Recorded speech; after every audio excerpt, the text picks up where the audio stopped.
De volta aqui no Além da Notícia, recebendo hoje o padre Ari Antônio dos Reis, que esteve com toda a comitiva da CNBB participando da Rio+20. Olha, gente, a conferência acontecia e, ao mesmo tempo, mais 1000 eventos paralelos aconteciam no Rio, simultaneamente, ligados à mesma temática. Padre Ari, o senhor também acompanhou muito desses múltiplos eventos que estavam acontecendo. Por exemplo, tivemos a Cúpula dos Povos e muitas marchas também e outros eventos, né? Isso. E foram eventos muito interessantes, porque quando nós falamos ali dessa experiência Cúpula dos Povos, né, de fato era a sociedade civil brasileira, da América Latina e do mundo, aproveitando a oportunidade para sentar, para discutir que modelo de desenvolvimento é o ideal, para toda a humanidade, né? Eu chamo a atenção para a presença dos povos indígenas, eram várias nações indígenas participando da cúpula, discutindo a questão dos seus futuros, né? Porque nós sabemos no Brasil hoje existe uma insegurança muito grande em relação aos povos indígenas no que diz respeito ao assegurar a demarcação dos seus territórios, né? Um segundo grupo que a gente via também ocupando espaço para discutir e refletir eram as populações quilombolas, né? Nós, às vezes, a gente, de certa maneira, não se dá conta, mas no Brasil nós temos mais de 3.500 comunidades quilombolas, a maioria de tradição católica, que precisam ter as suas terras demarcadas, o seu direito à subsistência assegurado. Então, esses grupos também estavam lá reunidos. E as outras comunidades tradicionais. Então, eram essas pessoas que, às vezes, não têm o seu espaço de participação ou não têm suas demandas tratadas com carinho e atenção de parte dos poderes constituídos, que estavam lá aproveitando o espaço para refletir, para se reforçarem, para se organizarem, no sentido de construir o seu futuro e a sua sobrevivência. Deixa eu fazer uma pergunta que pode até parecer infantil. Dá resultado essas presenças? Dá resultado esses eventos paralelos que são feitos? Chega aos ouvidos de quem deveria chegar? Chegam sim, porque durante a conferência Rio+20, um grupo da cúpula foi recebido e teve um espaço de dialogar. Na própria Rio+20 havia, de certa maneira, essa ponte, né? Ponte Rio+20, Cúpula dos Povos, esse espaço de discussão. E aí, então, claro, todas as demandas são, de uma forma sintética, apresentadas também? São apresentadas. Inclusive, o próprio grupo da Cúpula dos Povos lançou uma carta à sociedade brasileira, né? Que eles chamam essa carta de... É uma plataforma das suas questões e suas demandas, né? Então, isso chega. Mas há um aspecto positivo também, eu diria que é o segundo espaço, que é a oportunidade de todos esses grupos, né, de conversarem, de dialogarem entre si, de se reforçarem. Existem diferenças entre eles, existem pensares diferenciados, orientações diferenciadas, mas é o espaço desses grupos, né, até alguns mais fragilizados da sociedade, terem os seus direitos respeitados. Eu falava dos indígenas, falava dos quilombolas, recordamos a população de rua, recordamos as pessoas que trabalham com material reciclável, né? Esses grupos estavam lá representados com uma certa organização, mas dialogando. Então, acho que esse segundo aspecto é o esforço entre eles, o reforço das suas lutas, a experiência da solidariedade, a experiência da partilha.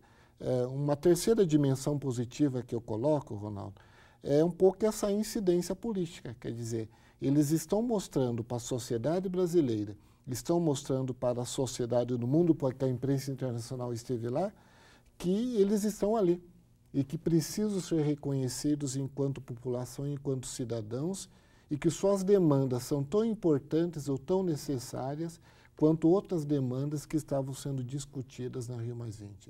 Perfeitamente. Eu agora quero entrar com o senhor aqui numa outra temática importante. Estocolmo, 1972, Rio, 1992 e agora Rio novamente, 2012. A população mundial está mais amadurecida, os conceitos estão mais trabalhados no que diz respeito a reciclagem de lixo, preocupação com poluição, desmatamento, não só da Amazônia, mas de onde quer que haja matas tropicais e de outras naturezas, incentivo para a economia de água, que é um dos problemas futuros que já se almeja aí de maior gravidade. Hoje, a conscientização que existe quanto a esses temas aqui é fruto também dessas conferências? Com certeza. Eu lembro Estocolmo, né, é importante ressaltarmos que ela, pela primeira vez, de uma forma, digamos, mais organizada, coordenada, ela coloca a temática ambiental como discussão dos países, das nações. Foi muito importante isso, né? E a partir de Estocolmo, você falava em Rio 92, aconteceram outras conferências, mas sempre algumas marcadas pela tensão, porque qualquer espaço de debate, né, ele vai trazer as responsabilidades para as nações, e nem todas querem assumir. Então, eu falaria nesse aspecto da conscientização dos estados, das nações, dessa necessidade de olhar com muito carinho, com muita atenção, desenvolvimento, cuidado ambiental e cuidado da população e enfrentamento da pobreza. Isso é a nível de estado. A nível de população, das pessoas, dos indivíduos, das comunidades, tem acontecido sim um processo muito atento de educação, de cuidado com o meio ambiente, né? A imprensa noticiava até com certo humor, né, que nessa conferência da Rio+20 foi superado aquela questão das pessoas que abraçavam árvores, né? Que é o sentido do exótico, do inusitado, né? Quer dizer, a preocupação ambiental não é somente do Joãozinho ou do Pedrinho. A preocupação ambiental ela deve ser de todos nós. Então, está sendo partilhada com toda a sociedade mundial, né, essa necessidade. Quer dizer, a atitude de cada pessoa, a atitude de cada indivíduo, ela é necessária, ela é importante. Mas aí vem um ponto que a nota da CNBB coloca, que apareceu também nas conferências, a igreja tem insistido. É o aspecto da educação ambiental. A educação para convivermos nesta casa, né, no planeta, e nós precisamos nos educarmos, quer dizer, precisamos estar preparados, estarmos muito atentos em relação às nossas atitudes para termos uma boa convivência entre nós, seres humanos, e uma boa convivência com o planeta que nos cerca. Está acontecendo um processo, digamos, de aprofundamento, de maior consciência, mas é necessário aprofundar muito mais, né? Como é que o senhor avalia hoje? Em que nível nós estamos, por exemplo, aqui no Brasil? A gente tem percebido bastante, a publicidade tem contribuído para isso, a própria CNBB realizou uma campanha da fraternidade sobre o tema. Como é que o senhor analisa o Brasil nesse contexto? O Brasil está indo bem? O Brasil avançou bastante, né? Acho que o que nós vemos no dia a dia nos chama atenção para isso, mas é preciso avançar mais, né? Por exemplo, até mesmo no uso da água, né? Uma questão do nosso dia a dia, né? Como que eu utilizo a água? Eu desperdiço água? Porque a água, a campanha da fraternidade sobre a água dizia, a água é um recurso que está aí, mas é um recurso finito, né? Então, o próprio uso da água, penso que nós poderemos avançar muito mais, né? Nós ainda utilizamos a água como se nunca fosse faltar água. Mas a seca que está no Nordeste, né, e algumas situações do mundo alertam para nós que a água é um recurso finito e que a falta de água ela tem uma implicância direta na nossa qualidade de vida, na nossa sobrevivência. Então, cito um exemplo, o uso da água. O segundo ponto é como nós estamos conduzindo a nossa vida. Eu até tinha notado, nós estamos numa sociedade consumista. E o consumismo sempre é uma provocação para nós, porque o consumismo, ele nasce do desejo, né? Nós temos o desejo de ter mais, de consumir mais, de ter isso, de ter aquilo. Esse desejo se transforma numa necessidade e aí nós vamos reforçando esse bloco consumista que nós devemos rever. Então, aí é a minha conduta de vida, é a sua conduta de vida. Como que eu me porto no mundo que está aí? Porque se eu sou uma pessoa consumista, eu vou estar contribuindo nesse meu desejo consumista para avançar no processo de degradação ambiental, né? Que é um alerta que sempre tem surgido, né? O padrão de vida que nos é colocado, entre aspas, como padrão de vida ideal, é um padrão de vida que contribui de uma forma muito eficaz para a degradação ambiental. Então, é rever também os hábitos de vida, né? E esse padrão de vida ele vem sendo apregoado diariamente, sistematicamente, 24 horas por dia e de maneira muito consistente na mídia. Com certeza. Se a pessoa não tem critérios, se ela não tem uma personalidade forte, termina se deixando levar. Então, por isso que a gente coloca, existe esse processo a nível de estados, de países, a preocupação ambiental. Agora, é muito importante chamarmos atenção para o posicionamento, a forma como cada pessoa está conduzindo a sua vida. Eu chamava a atenção de 2 pontos, né? Como nós utilizamos a água no nosso cotidiano e como que eu oriento a minha vida. Se eu sou ou não sou uma pessoa consumista, né? Muito bem. Isso é muito importante. Mas agora eu vou lhe pedir uma experiência que o senhor deve ter gostado muito.